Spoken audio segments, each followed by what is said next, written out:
ষোড়শ পরিচ্ছেদ। দক্ষিণেশ্বরে শ্রীরামকৃষ্ণ ও ব্রাহ্মগণ প্রেমতত্ত্ব। কিয়ৎক্ষণ পরে কলিকাতা হইতে কয়েকটি পুরাতন ব্রাহ্মভক্ত আসে উপস্থিত হলেন। তন্মধ্যে একজন শ্রীযুক্ত ঠাকুরদাস সেন। ঘরে অনেকগুলো ভক্তের সমাগম হইয়াছে। ঠাকুর ছোট্ট খাটটিতে বসিয়া আছেন। সহাস্যবদন বালক মূর্তি উত্তরাস্য হইয়া বসিয়াছেন। ব্রাহ্মভক্তদের সঙ্গে আনন্দে আলাপ করিতেছেন। শ্রীরামকৃষ্ণ ব্রাহ্ম ও অন্যান্য ভক্তদের প্রতি: তোমরা প্যাম প্যাম করো, কিন্তু প্রেম কি সামান্য জিনিস গা? চৈতন্যদেবের প্রেম হয়েছিল প্রেমের দুটি লক্ষণ। প্রথম, জগৎ ভুলে হয়ে যাবে।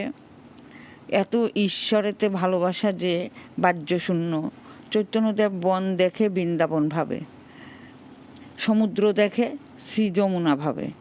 দ্বিতীয় লক্ষণ, নিজের দেহ যে এত প্রিয় জিনিস, এর উপরও মমতা থাকবে না, দেহাত্মবোধ একেবারে চলে যাবে। ঈশ্বর লাভের কতগুলো লক্ষণ আছে। যার ভিতর অনুরাগের ঐশ্বর্য প্রকাশ হচ্ছে, তার ঈশ্বর লাভের আর দেরি নাই। অনুরাগের ঐশ্বর্য কি কি? বিবেক, বৈরাগ্য, জীবের দয়া, সাধু সেবা, সাধু সঙ্গ, ঈশ্বরের নাম গুণকীর্তন, সত্য কথা, এই সকল অনুরাগের লক্ষণ দেখলে ঠিক বলতে পারা যায় ঈশ্বর দর্শনের আর দেরি নাই। বাবু কোন খানশ্যামার বাড়ি যাবেন, এরূপ যদি ঠিক হয়ে থাকে, খানশ্যামার বাড়ির অবস্থা দেখে ঠিক বুঝতে পারা যায়। প্রথমে বন জঙ্গল কাটা হয়, ঝুল ঝাড়া হয়, ঝাঁটপাট দেওয়া হয়। বাবু নিজেই শতরঞ্চি, গুড়গুড়ি, এই সব 5 রকম জিনিস পাঠিয়ে দেন। এই সব আসতে দেখলেই লোকের বুঝতে বাকি থাকে না বাবু এসে পড়লেন বলে।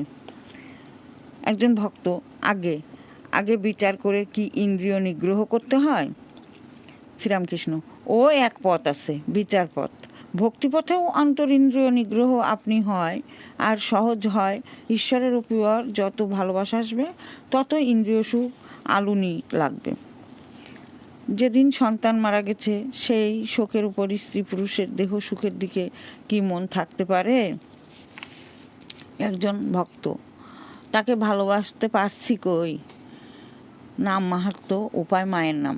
শ্রীরামকৃষ্ণ: তার নাম করলে সব পাপ কেটে যায়।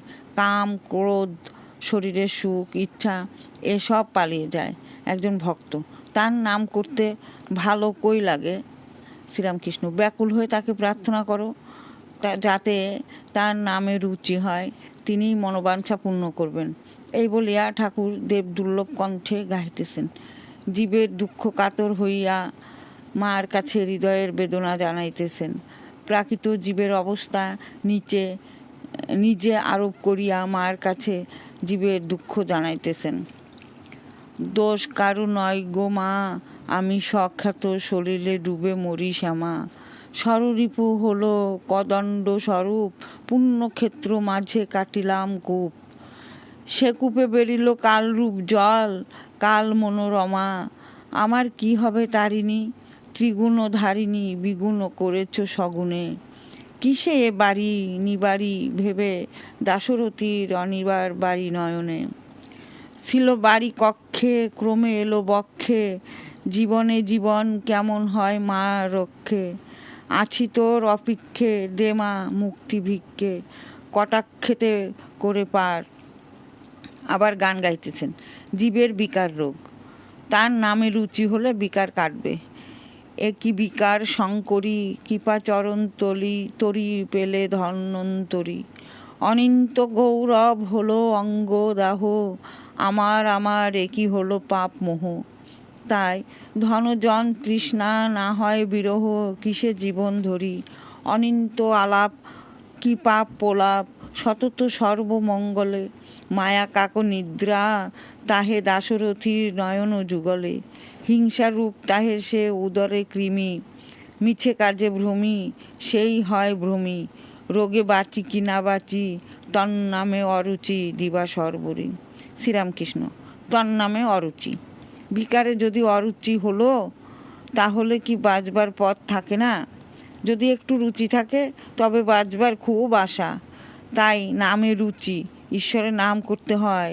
দুর্গা নাম, কৃষ্ণ নাম, শিব নাম, যে নাম বলে ঈশ্বরকে ডাকো না কেন, যদি নাম করতে করতে অনুরাগ দিন দিন বাড়ে, যদি আনন্দ হয়, তাহলে আর কোনো ভয় নাই। বিকার কাটবেই কাটবে, তার কৃপা হবেই হবে। আন্তরিক ভক্তি ও দেখানো ভক্তি। ঈশ্বর মন দেখেন, যেমন ভাবো তেমনি লাভ। দুজন বন্ধু পথে যাচ্ছে, এক জায়গায় ভাগবত পাঠ হচ্ছিল।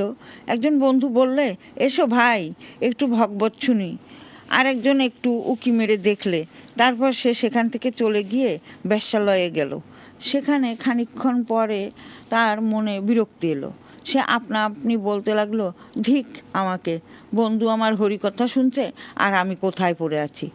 এদিকে যে ভগবত শুনছে তারও ধিক্কার হয়েছে। সে ভাবছে আমি কি বোকা, কি ব্যার ব্যার করে বকছে আর আমি এখানে বসে আছি।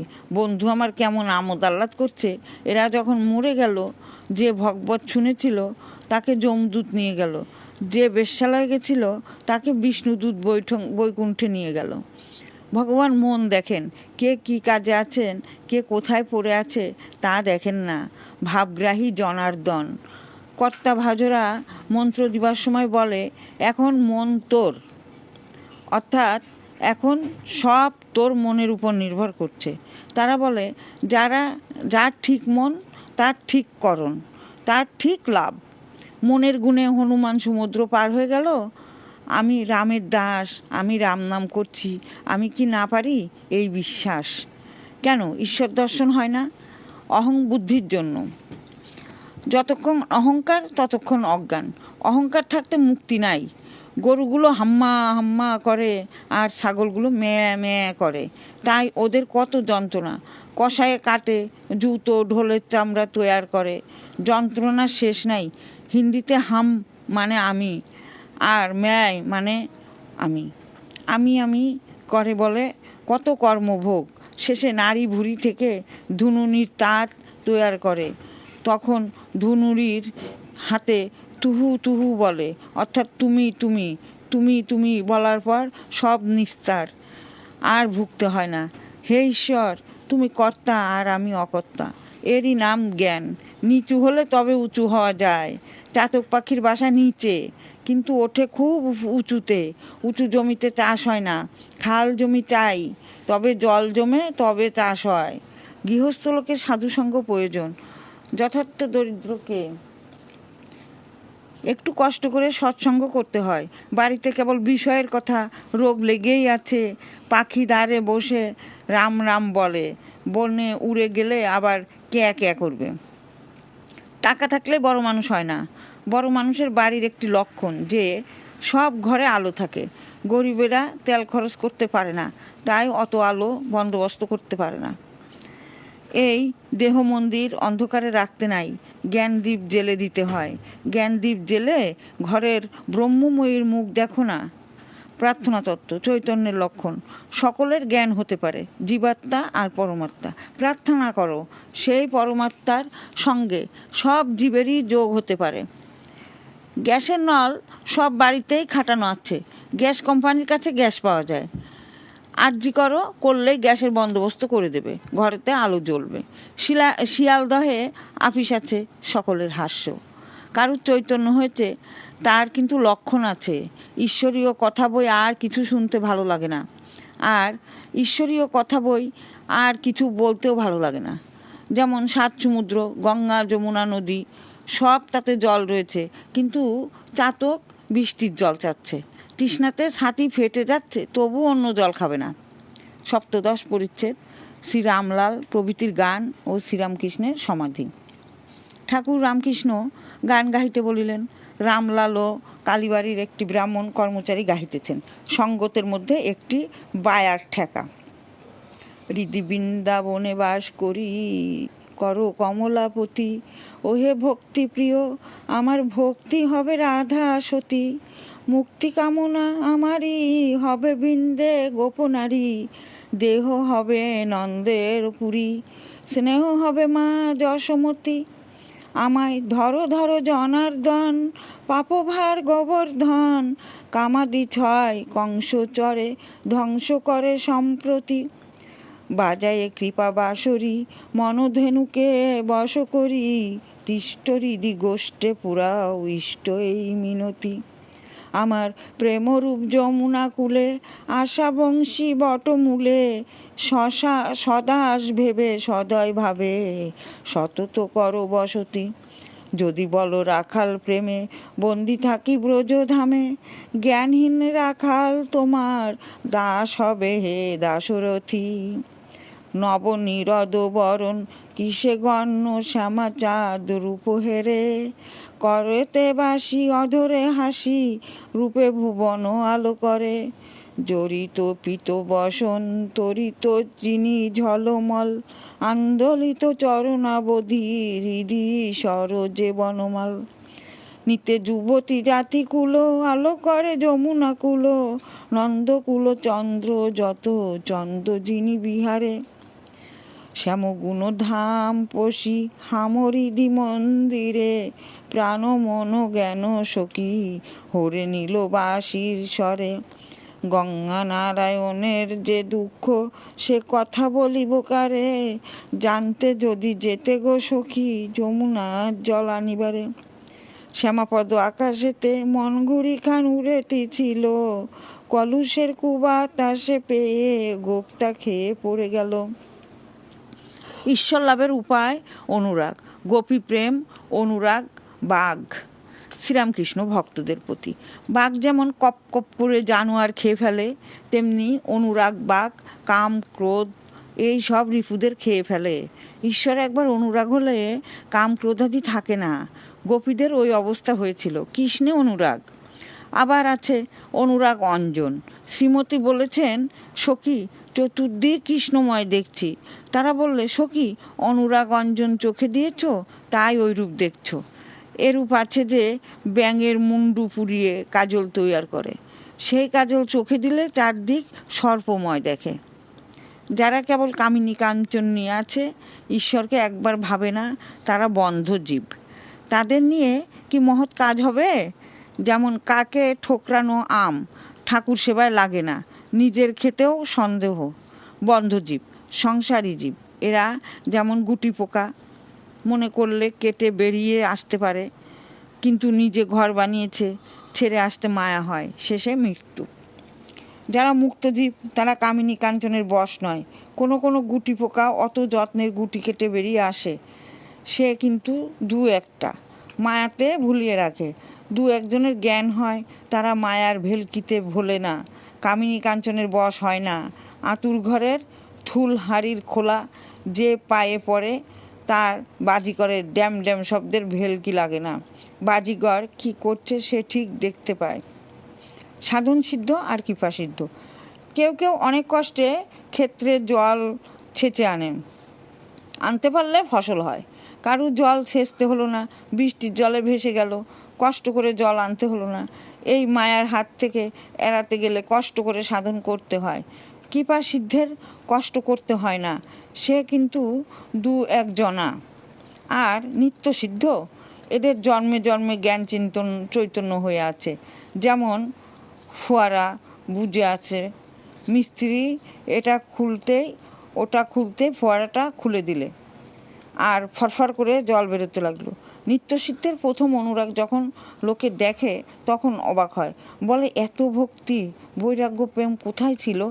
ঠাকুর অনুরাগের কথা বলতেছেন, গোপীদের অনুরাগের কথা। আবার গান হইতে লাগিল। রামলাল গাহিতেছেন, নাথ তুমি সর্বস্ব আমার, প্রাণাধার সারাৎসার, নাহি তোমা বিনে কেহ ত্রিভুবনে, বলিবার আপনার। তুমি সুখ শান্তি সহায় সম্বল, সম্পদ ঐশ্বর্য জ্ঞান বুদ্ধি বল। তুমি বাসগৃহ আরামের স্থল, আত্মীয় বন্ধু পরিবার। তুমি ইহকাল, তুমি পরিত্রাণ, তুমি পরকাল, তুমি স্বর্গধাম। তুমি শাস্ত্রবিধি কল্প, গুরু কল্পতরু, অনন্ত সুখেরও আধার। তুমি হে উপায়, তুমি হে উদ্দেশ্য, তুমি স্রষ্টা পাতা, তুমি হে উপাস্য। দণ্ডদাতা পিতা, স্নেহময়ী মাতা, ভবার নর্বে কর্ণধার তুমি। শ্রীরামকৃষ্ণ ভক্তদের প্রতি। আহা কি গান! তুমি সর্বস্ব আমার। গোপীরা অক্কুর আসবার পর শ্রীমতীকে বললে, রাধে তোমার সর্বস্ব ধন হরে নিতে এসেছে। এই ভালোবাসা, ভগবানের জন্য এই ব্যাকুলতা। আবার গান চলতে লাগলো। ধরো না রথচক্র, রথ কি চক্রে চলে, যে চক্রে চক্রি হরি, যার চক্রে জগৎ চলে। প্যারি কার তরে আর গাতো হার যতনে। গান শুনিতে শুনিতে ঠাকুর শ্রীরামকৃষ্ণ গভীর সমাধি সিন্ধু মধ্যে মগ্ন হইলেন। ভক্তেরা একদৃষ্টে ঠাকুরের দিকে অবাক হইয়া দেখিতেছেন, আর সারা শব্দ নাই। ঠাকুর সমাধিস্থ, হাত জোর করে বসিয়া আছেন, যেমন ফটোগ্রাফে দেখা যায়। কেবল চক্ষের বাইরের কোণ দিয়ে আনন্দ ধারা পড়িতেছে।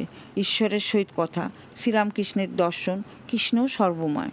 অনেকক্ষণ পরে ঠাকুর একটু প্রকৃতিস্থ হইলেন, কিন্তু সমাধির মধ্যে যাকে দর্শন করিতেছিলেন তার সঙ্গে কি কথা কইতেছেন একটি আচ্ছি কেবল ভক্তদের কানে পৌঁছেতেছে। ঠাকুর আপনা আপনি বলতেছেন, তুমি আমি, আমি তুমি, তুমি খাও, তুমি আমি খাও। বেশ, কিন্তু করছো এ নেবা লেগেছে, চারিদিকেই তোমাকেই দেখছি। কৃষ্ণ হে দীনবন্ধু প্রাণবল্লভ গোবিন্দ, প্রাণবল্লভ গোবিন্দ বলতে বলতে আবার সমাধিস্থ হইলেন। ঘর নিস্তব্ধ। ভক্তগণ মহাভাবময় ঠাকুর শ্রীরামকৃষ্ণকে অতৃপ্ত নয়নে বারবার দেখিতেছেন। অষ্টাদশ পরিচ্ছেদ। শ্রীরামকৃষ্ণের ঈশ্বরাবেশ, তাহার মুখে ঈশ্বরের বাণী। শ্রীযুক্ত অধর সেনের দ্বিতীয় দর্শন, গৃহস্থের প্রতি উপদেশ। শ্রীরামকৃষ্ণ সমাধিস্থ, ছোট্ট খাটটিতে বসে আছেন। ভক্তরা চতুর্দিকে উপবিষ্ট। শ্রীযুক্ত অধর সেন কয়টি বন্ধুর সঙ্গে আসিয়াছেন। অধর ডেপুটি ম্যাজিস্ট্রেট। ঠাকুরকে এই দ্বিতীয় দর্শন করিতেছেন। অধরের বয়স 29-30। অধরের বন্ধু সারদাচরণ পুত্র শোকে সন্তপ্ত। তিনি স্কুলের ডেপুটি ইন্সপেক্টর ছিলেন, পেনশন লইয়া, এবং আগেও তিনি সাধন ভজন করিতেন। বড় ছেলেটি মারা যাওয়াতে কোনরূপ সান্ত্বনা লাভ করিতে পারিতেছেন না, তাই অধর ঠাকুরের নাম শুনিয়া তাহার কাছে লইয়া আসিতেছেন। অধরের নিজেরও ঠাকুরকে দেখিবার অনেক দিন হইতে ইচ্ছা ছিল। সমাধি ভঙ্গ হইল। ঠাকুর দৃষ্টিপাত করিয়া দেখিলেন এক ঘর লোক তাহার দিকে চাহিয়া রয়েছেন। তখন তিনি আপনা আপনি কি বলিতেছেন, ঈশ্বর কি তার মুখ দিয়া কথা কহিতেছেন ও উপদেশ দিতেছেন। শ্রীরামকৃষ্ণ, বিষয়ী লোকের জ্ঞান কখনো দেখা দেয় একবার দ্বীপ শিকার নেয়, না না, সূর্যের একটি কিরণের ন্যায়। ফুটো দিয়ে যেন কিরণটি আসছে। বিষয়ী লোকের ঈশ্বরের নাম করা অনুরাগ নাই। বালক যেমন বলে, তোর পরমেশ্বরের দিব্যি। খুড়ি জেঠির কোদল শুনে পরমেশ্বরের দিব্যি শিখেছে। বিষয়ী লোকদের রোগ নাই। হল হল, না হলো হলো, না হলো না হলো। জলের দরকার হয়েছে, কূপ খুঁড়েছে। খুঁড়তে খুঁড়তে যেমন পাথর বেরোলো, অমনি সেখানটা ছেড়ে দিলে আর এক জায়গা খুঁড়তে বালি পেয়ে গেল, কেবল বালিই বেরোয়, সেখানেও ছেড়ে দিলে। সেখানে খুঁড়তে খুঁড়তে আরম্ভ করেছে, সেখানে খুঁড়বে, তবে তো জল পাবে। জীব যেমন কর্ম করে তেমনি ফল পায়। তাই গানে আছে, দোষ কারু নয় গো মা, আমি সখ্যাত সলিলে ডুবে মরি শ্যামা। আমি আর আমার অজ্ঞান। বিচার করতে গেলে যাকে আমি আমি করছো, দেখবে তিনি আত্মা বই আর কেউ নয়। বিচার করো, তুমি শরীর না মাংস না আর কিছু, তখন দেখবে তুমি কিছু নও, তোমার কোনো উপাধি নাই। তখন আবার আমি কিছু করি নাই, আমার দোষও নাই, গুণও নাই, পাপও নাই, পুণ্যও নাই। এটা সোনা, এটা পেতল, এর নাম অজ্ঞান। সব সোনা, এর নাম জ্ঞান। ঈশ্বর দর্শনের লক্ষণ। শ্রীরামকৃষ্ণ কি অবতার? ঈশ্বর দর্শন হলে বিচার বন্ধ হয়ে যায়। ঈশ্বর লাভ করেছে অথচ বিচার করছে, তাও আছে। কি কেউ ভক্তি নিয়ে তার নাম গুণগান করছে। ছেলে কাঁদে কতক্ষণ? যতক্ষণ না স্তন পান করতে পায়, তারপরে কান্না বন্ধ হয়ে যায়। কেবল আনন্দ, আনন্দে মার দুধ খায়। তবে একটি কথা আছে, খেতে খেতে মাঝে মাঝে খেলা করে, আবার হাসে। তিনি সব হয়েছেন, তবে মানুষে তিনি বেশি প্রকাশ। যেখানে শুদ্ধ সত্য বালকের স্বভাব, হাসে কাঁদে নাচে গায়, সেখানে তিনি সাক্ষাৎ বর্তমান। পুত্র শোক, জীব শ্বাস সমরে, ঠাকুর অধরের কুশল পরিচয় লইলেন। অধর তাহার বন্ধুর পুত্র শোকের কথা নিবেদন করিলেন। ঠাকুর আপনার মনে গান গাইতেছেন। জীব সাজো সমরে রণবেশে কাল্পবেশে তোর ঘরে ভক্তিরথে চড়ি লয়ে জ্ঞান তুনো রসনা ধনুকে নিয়ে প্রেমগুণ ব্রহ্মময়ী রে ব্রহ্ম অস্ত্র তাহে সন্ধান করে। আর এক যুক্তি রণে চাই না রথরথী শত্রু না সে জীব হবে সুসঙ্গতি। রণভূমি যদি করে দাশরথী ভাগীরথীর তীরে কি করবে? এই কালের জন্য প্রস্তুত হও।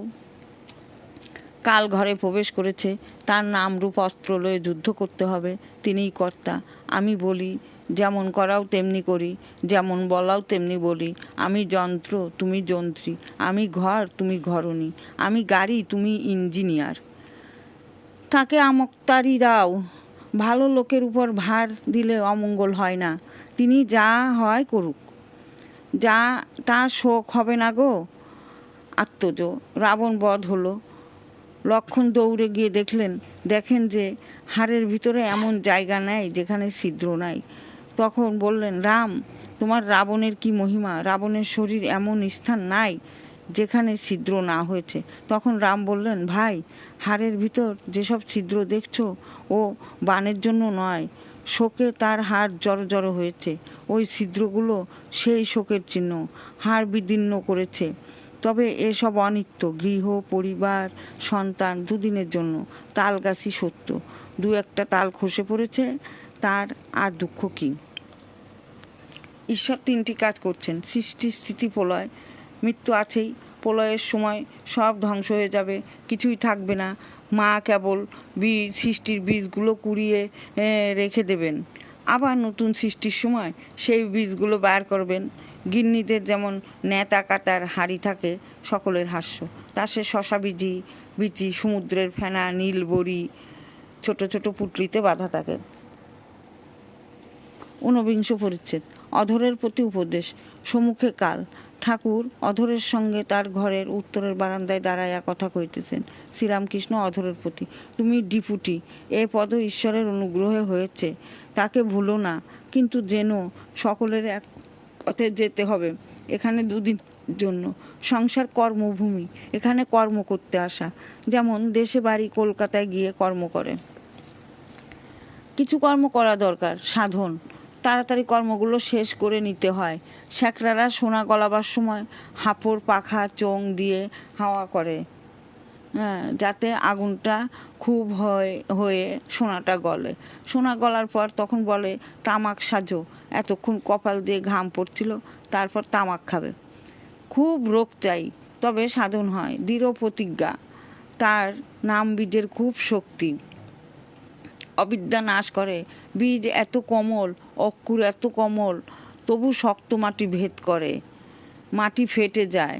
কামিনী কাঞ্চনের ভিতরে মন বড় টেনে লয়। সাবধানে থাকতে হয়। ত্যাগীদের অত ভয় নাই। ঠিক ঠিক ত্যাগী কামিনী কাঞ্চন থেকে তফাতে থাকে। তাই সাধন থাকলে ঈশ্বরে সর্বদা মন রাখতে পারে। ঠিক ঠিক ত্যাগী যারা সর্বদা ঈশ্বরে মন দিতে পারে, তারা মৌমাছির মতো কেবল ফুলে বসে মধু পান করে। সংসারে কামিনী কাঞ্চনের ভিতরে যে আছে তার ঈশ্বরে মন হতে পারে। আবার কখনো কখনো কামিনী কাঞ্চনের মন হয়। যেমন সাধারণ মাছি সন্দেশেও বসে, আর পচা ঘায়েও বসে, বিষটাতেও বসে। ঈশ্বরেতে সর্বদা মন রাখবে। প্রথমে একটু খেটে নিতে হয়, তারপর পেনশন ভোগ করবে।